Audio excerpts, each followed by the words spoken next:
Malam itu, Arya duduk di kamar kosnya yang sempit, memandangi layar laptop dengan mata lelah.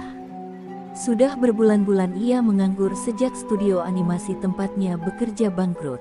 Ponselnya tiba-tiba bergetar, menampilkan sebuah email berjudul, "Kesempatan emas, animator dibutuhkan segera." Arya membuka pesan itu dengan ragu.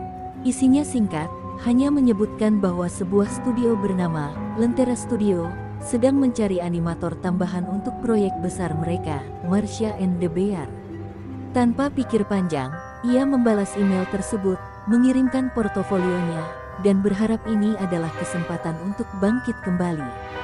Keesokan paginya, Arya terkejut ketika mendapat balasan instan. Ia diterima tanpa wawancara atau tes sama sekali. Hal itu terasa aneh, tapi gaji yang ditawarkan sangat tinggi, jauh di atas standar.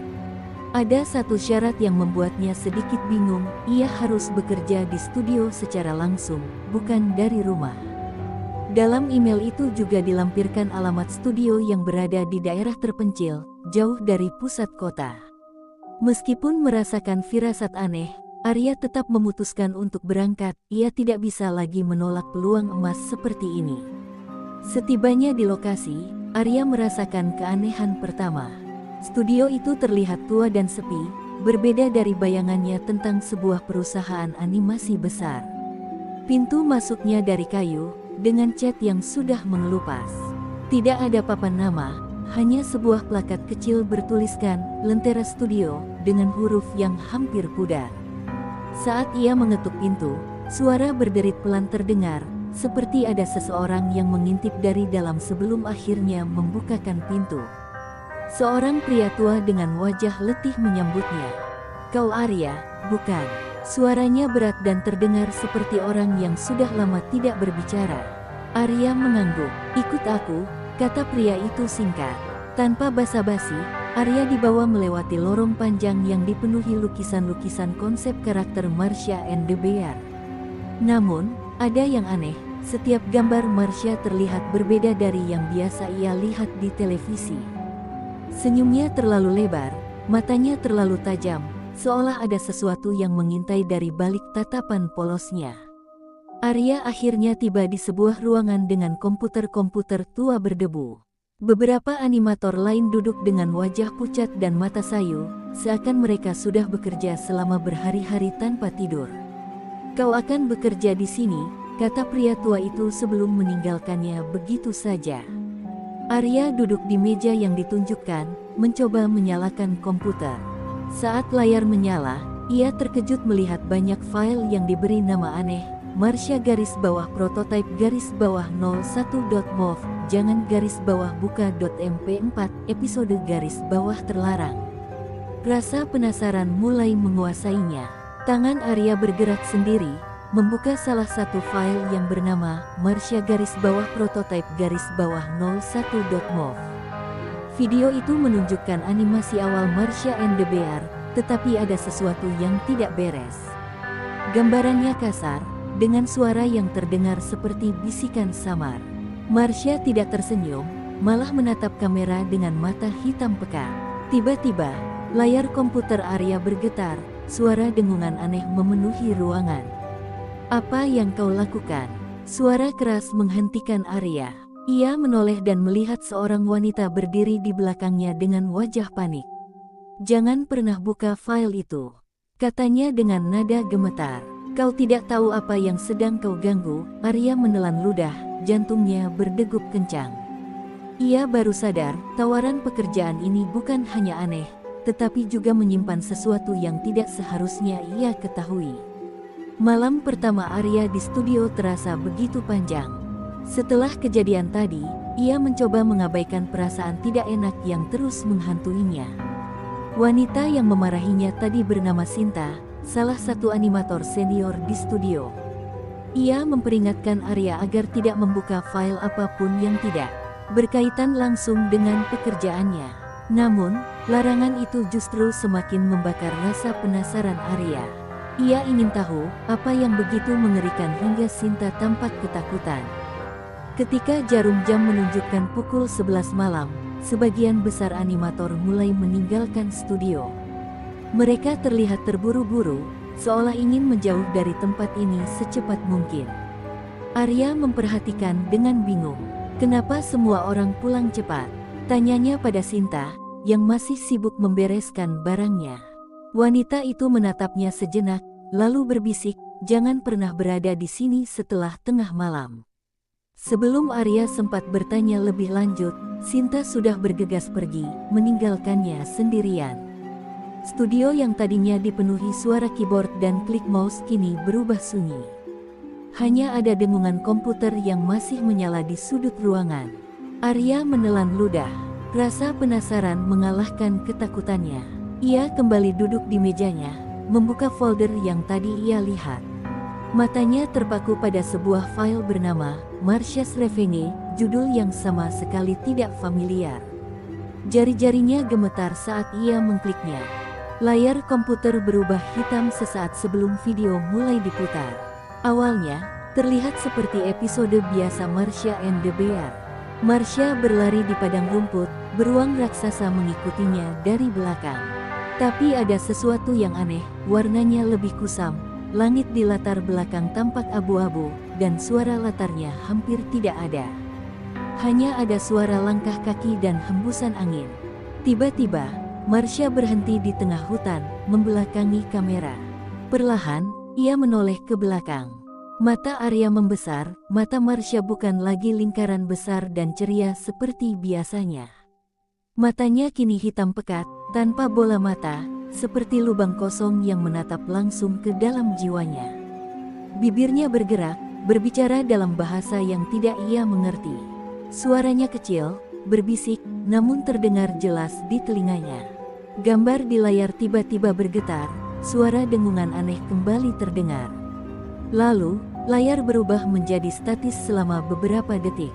Arya mengira video sudah berhenti, tapi kemudian sesuatu muncul di layar. Sebuah gambar diam, Marcia berdiri di depan beruang, tetapi kali ini, wajahnya berbeda. Ia tersenyum, namun senyum itu terlalu lebar, hampir seperti bukan wajah manusia. Mulutnya penuh dengan gigi tajam, dan di tangannya, ia memegang sesuatu, sebuah kepala beruang yang sudah terpenggal. Arya tersentak ke belakang, napasnya memburu. Tiba-tiba, suara tawa pelan terdengar dari speaker, semakin lama semakin keras. Suara itu bukan suara anak kecil yang ceria, melainkan suara yang parau dan menyeramkan. Layar komputer kembali bergetar, lalu mati total. Ruangan seketika menjadi gelap. Arya merasakan bulu kuduknya berdiri. Dalam kegelapan, ia mendengar sesuatu. Sebuah suara kecil, seperti langkah kaki yang berlari di lantai kayu. Arya menoleh ke belakang, jantungnya hampir berhenti berdetak. Di ujung ruangan, di antara meja-meja kosong, ia melihat sesuatu. Sesosok kecil berdiri di sana, bayangannya samar dalam kegelapan. Itu terlihat seperti Marcia, dan ia sedang menatapnya. Arya ingin berteriak, tapi suaranya tercekat. Sosok itu perlahan bergerak maju, dan saat itulah ia melihatnya dengan jelas. Mata hitamnya menatap lurus ke arahnya, dan senyum lebarnya semakin melebar. "Kau tidak seharusnya melihatnya," bisiknya dengan suara yang tidak seharusnya keluar dari seorang anak kecil. Arya merasakan tubuhnya membeku. Ia tidak tahu apakah ini mimpi buruk atau kenyataan.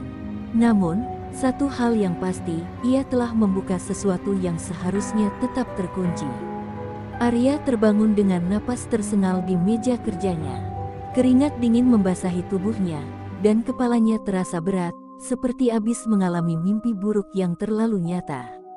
Namun, saat matanya menatap layar komputer, ia tahu bahwa itu bukan sekadar mimpi.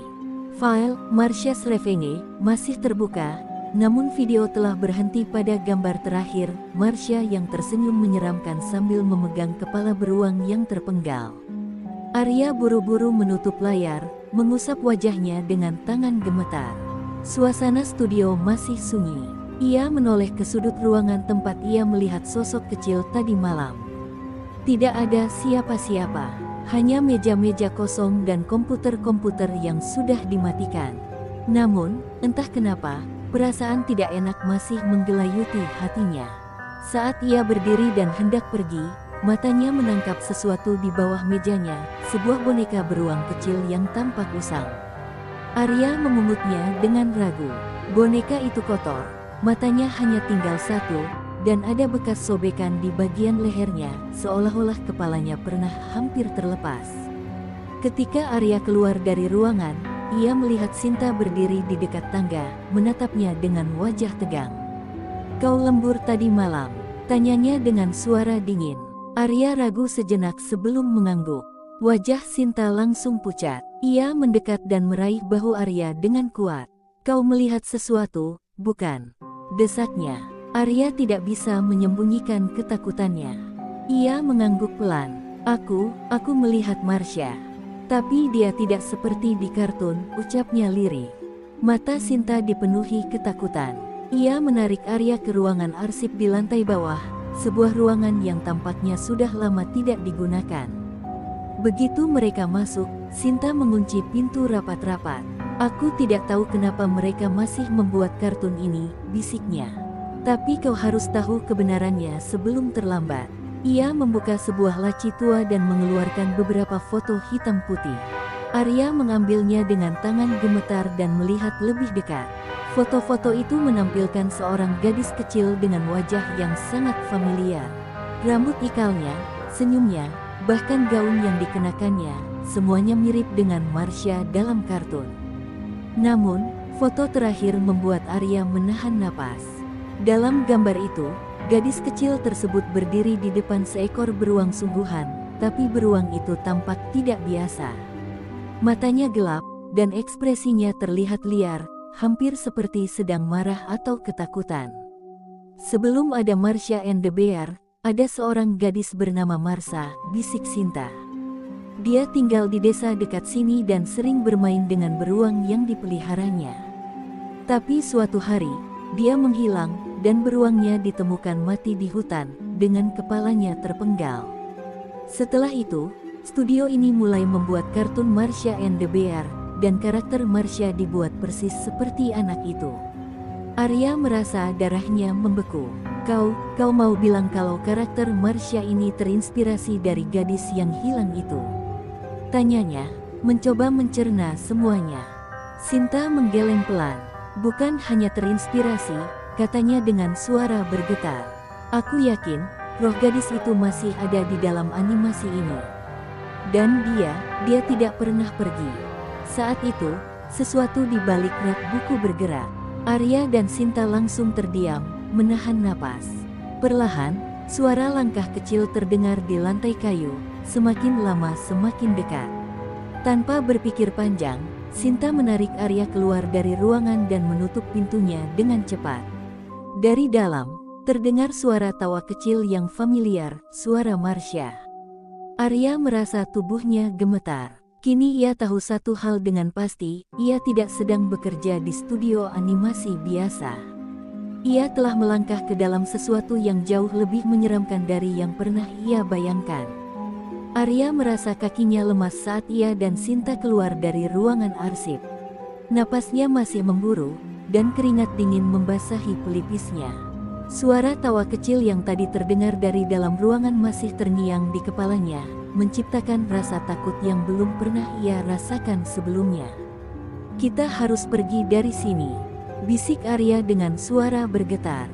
Namun, Sinta menggeleng pelan, matanya penuh ketakutan sekaligus keputusasaan. "Kita tidak bisa, bukan setelah kau melihat semuanya," katanya lirih.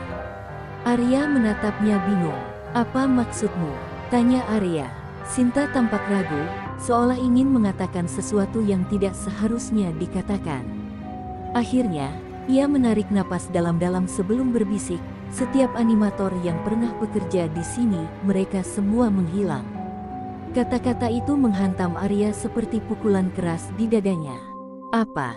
Suaranya hampir tak terdengar. Sinta mengajak Arya ke ruang penyimpanan lain, yang berada di sudut paling gelap di lantai bawah studio. Ruangan itu kecil dan berdebu, seperti sudah lama tidak digunakan. Dengan tangan gemetar, Sinta menarik sebuah laci tua dan mengeluarkan tumpukan dokumen. Arya mengambil salah satunya dan membacanya. Itu adalah daftar nama animator yang pernah bekerja di studio ini sejak bertahun-tahun lalu. Namun, ada satu kesamaan yang membuat Arya merinding. Setiap nama di daftar itu memiliki catatan kecil di sampingnya dengan tulisan "menghilang" atau "tewas dalam kecelakaan". Tidak ada yang pernah keluar dengan selamat dari studio ini, kata Sinta dengan suara lirih. Siapapun yang mulai menggali terlalu dalam, mereka akan menghilang, satu persatu. Arya merasakan bulu kuduknya berdiri. Tapi kenapa? Apa yang sebenarnya terjadi di sini? Desaknya. Sinta menggigit bibirnya, lalu mengeluarkan satu dokumen terakhir, sebuah buku catatan lusuh dengan halaman yang sudah menguning. Ini milik Bayu, animator pertama yang pernah bekerja di proyek Marsha and the Bear, ucap Sinta. Arya membuka halaman pertama buku itu, matanya menelusuri setiap kata yang tertulis dengan tinta pudar. Aku tidak tahu apa yang telah kulakukan, tetapi aku yakin karakter ini bukan sekadar gambar biasa. Setiap kali aku menggambar ekspresi Marsha, aku merasa ada yang mengawasiku. Aku pernah mencoba mengubahnya, membuatnya sedikit berbeda dari biasanya. Dan malam itu, aku mendengar suara tawa di belakangku. Aku yakin aku sendirian di ruangan itu, tapi saat aku menoleh, ada seseorang di sudut ruangan. Seorang anak kecil. Dia tersenyum, tapi senyumnya terlalu lebar, terlalu menyeramkan. Arya membalik halaman berikutnya dengan tangan gemetar. Aku mencoba memberitahu atasan, tapi mereka bilang aku hanya berhalusinasi. Aku mulai merekam setiap kejadian aneh yang kualami, tapi keesokan harinya semua file itu hilang. Tidak ada yang percaya padaku. Sampai akhirnya, aku menyadari satu hal, siapapun yang menggambar wajah Marsha dengan ekspresi berbeda, mereka akan menghilang. Jantung Arya berdegup kencang. Ia mengingat file yang ia buka tadi malam, ekspresi aneh Marsha di dalamnya, dan suara yang terdengar dari dalam komputer. Apakah ia sudah menjadi target selanjutnya? Sinta menatapnya dengan ekspresi putus asa. Aku sudah mencoba keluar dari sini, tapi selalu ada sesuatu yang menghalangi. Aku yakin, kita semua sudah terjebak dalam kutukan ini. Tiba-tiba, lampu di ruangan itu berkelap-kelip, dan suara statis samar terdengar dari speaker komputer tua di pojok ruangan. Arya dan Sinta menoleh bersamaan. Di layar yang seharusnya mati, sebuah gambar perlahan muncul, Marsha, dengan mata hitam pekat, menatap langsung ke arah mereka. Bibirnya bergerak perlahan, membentuk satu kalimat yang membuat darah Arya membeku. Jangan coba-coba mengubahku. Arya merasakan jantungnya hampir berhenti berdetak. Layar komputer tua di ruangan penyimpanan itu masih menampilkan gambar Marsha, dengan mata hitam pekat dan senyum menyeramkan. Kata-kata yang tertera di bibirnya, "Jangan coba-coba mengubahku," terasa seperti ancaman langsung kepadanya. Sinta menggenggam lengannya erat, tubuhnya gemetar. "Kita harus pergi sekarang," bisiknya. Panik. Mereka bergegas keluar dari ruangan, tapi begitu pintu terbuka, sesuatu membuat mereka terhenti. Lorong yang seharusnya menuju ke tangga kini berubah. Dinding-dindingnya lebih sempit, catnya mengelupas, dan lampu yang berkelap-kelip membuat bayangan aneh di sepanjang koridor. Udara mendadak terasa lebih dingin, seakan-akan mereka baru saja melangkah ke dimensi lain. "Ini bukan studio lagi," gumam Arya, suaranya bergetar. Sebuah suara kecil tiba-tiba terdengar dari ujung lorong. Suara langkah kaki ringan, seperti seorang anak kecil yang berlari perlahan. Arya dan Sinta menoleh dengan cepat. Di ujung lorong yang gelap, sosok itu muncul, Marsha. Namun, kali ini, ia bukan hanya bayangan atau ilusi di layar. Ia ada di sana, berdiri nyata di hadapan mereka. Gaunnya berwarna pudar, kulitnya pucat seperti mayat, dan mata hitam pekatnya menatap lurus ke arah mereka. "Kenapa kau berusaha mengubahku, Arya?" Suara kecil itu terdengar, lembut tapi menusuk. Arya terperanjat. Apa maksudmu?" tanyanya. Suaranya hampir tercekat. Marsha perlahan melangkah maju, dan setiap jejak kakinya meninggalkan noda hitam di lantai kayu. Setiap animator yang mencoba mengubah wajahku harus pergi, lanjutnya dengan senyum mengerikan. Tapi kau berbeda. Kau adalah pengganti yang terpilih. Sinta tiba-tiba menarik Arya ke samping, berbisik dengan suara gemetar. Jangan dengarkan dia. Dia hanya ingin menjebakmu. Namun, Marsha hanya tertawa kecil. Kau juga mencoba kabur, kan, Sinta? Tapi tetap kembali ke sini, katanya sambil menatap wanita itu dengan tajam. Sinta menelan ludah, wajahnya semakin pucat. Aku tidak pernah bisa keluar, bisiknya. Arya merasakan ketakutan yang belum pernah ia rasakan sebelumnya. Ia mundur perlahan, mencoba mencari jalan lain, tetapi Marsha mengangkat tangannya, dan seketika dinding-dinding studio mulai berubah. Lukisan konsep karakter di sepanjang lorong kini menampilkan ekspresi yang aneh dan mengerikan. Mata-mata di dalam gambar itu mengikuti setiap gerakan mereka. Marsha mendekat, dan kali ini, Arya melihat sesuatu yang lebih mengerikan, bayangan hitam besar di belakangnya, sosok yang lebih besar dari Marsha, dengan mata yang berkilat seperti binatang buas. Beruang, gumam Arya tanpa sadar. Ia menyadari sesuatu, sosok beruang dalam kartun ini bukan sekadar karakter pendukung. Ada sesuatu yang lebih gelap, lebih jahat yang bersembunyi di balik animasi ini. Marsha tersenyum lebih lebar. Dia juga ingin kau tetap di sini, bisiknya. Arya tidak bisa lagi berpikir jernih. Ia hanya tahu satu hal, jika ia tetap di sini, ia akan bernasib sama seperti animator-animator sebelumnya. Ia menoleh ke arah Sinta, yang tampak putus asa. Kita harus keluar, bisiknya. Namun, sebelum mereka bisa bergerak, suara gemuruh terdengar dari belakang, dan bayangan hitam itu mulai merayap ke arah mereka. Arya tahu, waktunya hampir habis. Arya merasakan tubuhnya kaku saat bayangan hitam itu semakin mendekat. Ruangan yang sebelumnya hanya berupa lorong kini berubah menjadi sesuatu yang lebih menyerupai terowongan sempit, dengan dinding kayu yang terasa hidup, berdenyut seperti makhluk bernyawa. Marsha masih berdiri di tempatnya, menatap Arya dan Sinta dengan mata hitam pekat yang seolah mampu melihat ke dalam jiwa mereka. Kau tidak bisa pergi, Arya, bisiknya lembut, namun kata-kata itu menggema di dalam kepala Arya seperti mantra kutukan. Tanpa pikir panjang, Arya menarik tangan Sinta dan berlari. Mereka melewati lorong yang terus berubah bentuk, suara langkah kaki mereka bergema, tetapi di belakang, suara tawa kecil Marsha semakin mendekat. Lari kemanapun, aku akan selalu menemukan kalian. Suara itu bergema dari segala arah, membuat Arya menggertakkan giginya. Jangan dengarkan dia, terus lari, teriak Sinta, panik. Mereka akhirnya sampai di sebuah pintu tua di ujung lorong. Dengan tangan gemetar, Arya meraih gagangnya dan menariknya dengan sekuat tenaga. Namun, pintu itu tidak bergerak, terkunci. Desisnya frustrasi. Sinta mencoba membantu, tetapi pintu itu tetap tidak mau terbuka. Dari balik lorong, bayangan hitam itu mulai menyeruak, memenuhi ruangan dengan aura mencekam. Mata beruang besar yang kini terlihat jelas di balik Marsha bersinar merah darah, seolah menatap mereka dengan lapar. Arya berpikir keras, ada sesuatu yang tidak beres. Kenapa Marsha ingin aku tetap di sini? Kenapa dia bilang aku adalah pengganti? Pikirnya, ia menoleh ke Sinta, yang wajahnya dipenuhi ketakutan.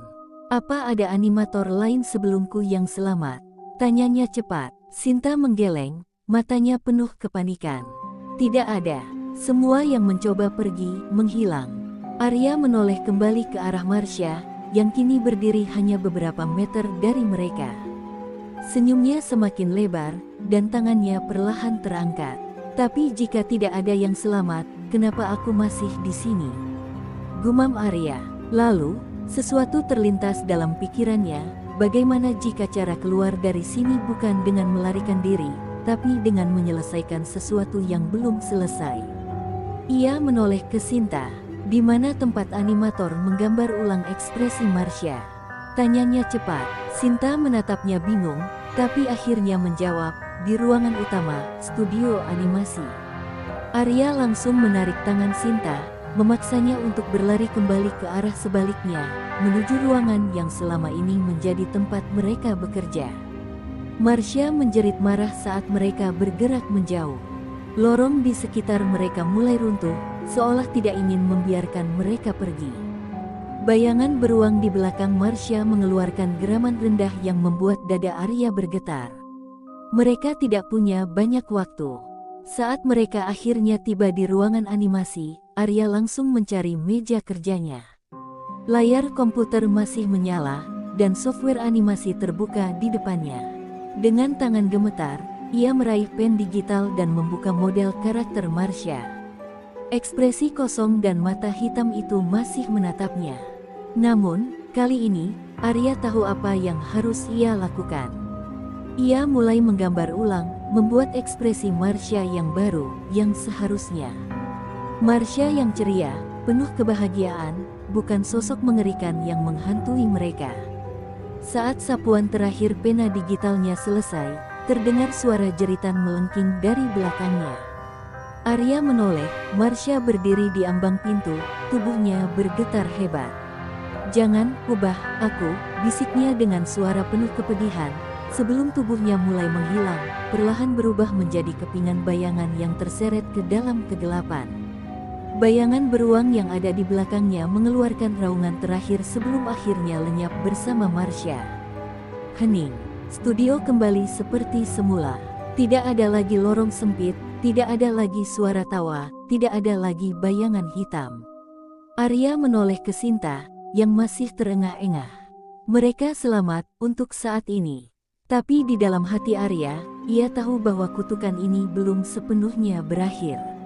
Ada sesuatu yang masih tersisa, dan ia harus mencari tahu sebelum semuanya kembali terulang. Arya masih duduk terpaku di depan layar komputer, napasnya belum stabil. Tangan yang memegang pen digital masih gemetar.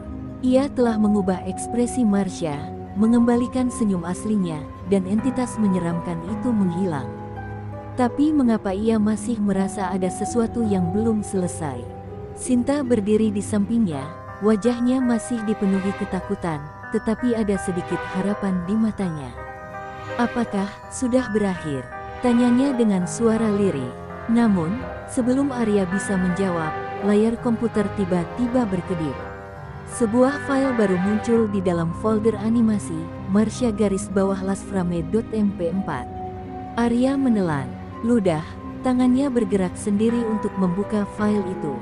Video dimulai dengan gambar Marsha yang baru, ekspresinya kini ceria seperti seharusnya. Namun, saat video hampir selesai, gambar tiba-tiba berubah. Mata Marsha yang tadinya penuh kebahagiaan perlahan kembali menghitam, dan sebuah suara berbisik dari speaker komputer. "Aku akan selalu ada." Arya langsung menutup file itu dengan panik, tubuhnya kembali gemetar. "Tidak, ini belum selesai," gumamnya. Sinta menatapnya dengan panik. "Apa maksudmu? Kita sudah mengubahnya. Dia seharusnya sudah menghilang." Arya menggeleng, matanya terpaku pada layar komputer. "Tidak, dia masih ada. Aku bisa merasakannya." Sinta mundur selangkah, tubuhnya kembali gemetar. "Lalu, apa yang harus kita lakukan?" Suaranya hampir tak terdengar. Arya menatap sekeliling studio yang kini tampak normal kembali. Tidak ada lagi lorong sempit, tidak ada suara tawa kecil, dan tidak ada bayangan beruang yang mengintai. Tapi ada satu hal yang membuatnya gelisah, boneka beruang usang yang ia temukan sebelumnya masih ada di bawah mejanya. Dengan hati-hati, Arya mengambil boneka itu. Seketika, sebuah sensasi dingin menjalar ke seluruh tubuhnya. Boneka itu terasa berat, seperti ada sesuatu yang bersembunyi di dalamnya. "Aku rasa, jawabannya ada di sini," bisiknya. Tanpa berpikir panjang, ia merobek bagian perut boneka itu dengan tangan gemetar. Sinta menutup mulutnya, terkejut dengan apa yang mereka temukan di dalamnya, sebuah gulungan kertas kuno, penuh dengan tulisan tangan yang hampir pudar. Arya membuka gulungan itu dan membaca dengan suara pelan, "Aku adalah yang pertama, dan aku adalah yang terakhir. Kau boleh mengubah wajahku, tapi jiwaku tetap ada. Aku menunggu di tempat di mana semuanya bermula." Arya dan Sinta saling berpandangan, ketakutan kembali memenuhi hati mereka. Tempat di mana semuanya bermula, gumam Sinta. Itu berarti, Arya meneguk ludahnya. Ia tahu apa artinya. Mereka harus kembali ke asal-usul cerita ini, ke desa tempat gadis bernama Marsha pernah tinggal, tempat di mana semuanya berawal. Jika tidak, Marsha akan kembali, dan kali ini, mungkin mereka tidak akan bisa menghentikannya. Malam itu, Arya dan Sinta meninggalkan studio dengan perasaan berat. Mereka tahu satu hal, ini belum berakhir. Pesan dalam gulungan kertas yang mereka temukan di dalam boneka beruang menjadi petunjuk terakhir. Jika ingin menghentikan kutukan ini, mereka harus kembali ke tempat di mana semuanya bermula. Dengan jantung berdebar, mereka memutuskan untuk pergi ke desa tua yang konon menjadi inspirasi cerita Marsha and the Bear. Perjalanan menuju desa itu terasa seperti perjalanan ke dunia yang terlupakan. Jalan setapak berbatu yang mereka lalui tertutup kabut tipis, dan pepohonan di sekeliling mereka tampak tua dan bengkok, seakan-akan telah menyaksikan sesuatu yang tak seharusnya diketahui manusia. Saat mereka akhirnya tiba di desa, suasana aneh langsung menyelimuti mereka. Rumah-rumah kayu di sana tampak kosong, ditinggalkan begitu saja, dan udara di sekitar terasa berat, penuh dengan bisikan yang tidak terdengar. Di tengah desa, mereka menemukan bangunan tua yang tampak seperti bekas sekolah atau tempat bermain anak-anak. Ini pasti tempatnya, gumam Arya. Sinta mengangguk, matanya terpaku pada sebuah ayunan tua yang berderit pelan meskipun tidak ada angin. Dengan langkah hati-hati, mereka masuk ke dalam bangunan itu. Di dalam, ruangan dipenuhi debu dan aroma kayu lapuk. Dindingnya dihiasi dengan coretan gambar anak-anak, dan di tengah ruangan, ada satu gambar yang membuat bulu kuduk Arya meremang. Itu adalah gambar seorang gadis kecil dengan gaun kuning, Marsha. Namun, wajahnya tidak digambar dengan jelas, seolah-olah seseorang sengaja menghapusnya. Sinta menemukan sebuah meja kecil di sudut ruangan, di atasnya terdapat buku harian usang. Saat ia membukanya, mereka melihat tulisan tangan yang gemetar, "Aku tidak ingin bermain lagi, dia selalu mengawasi, dia tidak akan membiarkan aku pergi." Halaman berikutnya hanya berisi satu kalimat yang ditulis berulang-ulang, "Dia bukan teman, dia bukan teman, dia bukan teman." Tiba-tiba, suara langkah kaki kecil terdengar di belakang mereka. Arya dan Sinta membeku. Dengan napas tertahan, mereka menoleh perlahan. Di ambang pintu, berdiri seorang anak kecil dengan gaun kuning lusuh, Marsha. Namun kali ini, wajahnya tampak lebih nyata, lebih manusiawi, tapi matanya tetap hitam pekat. "Kalian tidak seharusnya datang ke sini," bisiknya. Arya meraih tangan Sinta, bersiap untuk lari, tetapi Marsha mengangkat satu jari, dan seketika ruangan bergetar. Dari balik bayangan, sosok beruang raksasa muncul, kali ini jauh lebih menyeramkan. Tubuhnya berwarna hitam kelam seperti kabut, dan matanya bersinar merah. "Aku sudah cukup lama menunggu." Suara Marsha kini berubah menjadi lebih dalam, lebih dingin. "Sekarang, salah satu dari kalian harus menggantikanku." Arya tersentak. Inilah alasan mengapa Marsha tidak bisa pergi, dia butuh seseorang untuk menggantikan posisinya dalam kutukan ini. Seseorang harus tetap tinggal di sini. Napasnya tersengal saat ia menatap Sinta, yang kini tampak ketakutan luar biasa. Pilihan sudah di depan mata. Jika mereka ingin bebas, seseorang harus terjebak di tempat ini selamanya. Arya sadar, tidak ada cara lain. Dengan keputusan yang mendadak, ia mendorong Sinta keluar pintu dan berbisik, "Lari." Sebelum Sinta bisa bereaksi, pintu tertutup sendiri, mengunci Arya di dalam bersama Marsha dan makhluk mengerikan itu. Saat kegelapan mulai menelan ruangan, Arya mendengar suara terakhir dari luar, suara Sinta yang menjerit ketakutan sambil berlari menjauh. Lalu, semuanya berubah menjadi sunyi. Kutukan itu masih berlanjut, hanya saja kali ini, dengan korban yang baru.